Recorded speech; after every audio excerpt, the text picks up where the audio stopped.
Oh, hello guys, maghasa na naman tayo ng kutsilyo para magluto.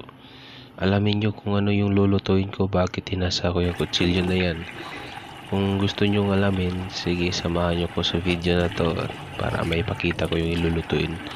Hop, yan, sahag natin. Hop, magic, hop, yan.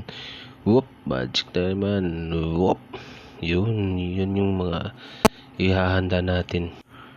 Yun, mantika. Mabilis lang tong video to.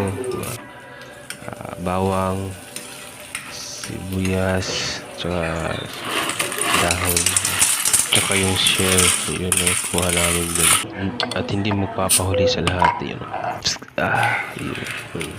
Diyan, nagbudbud na tayo ng mga pangtimpla. Yan, para mamix. Pwede to, mas masarap to pag dahong tanglad. Yung lemongrass.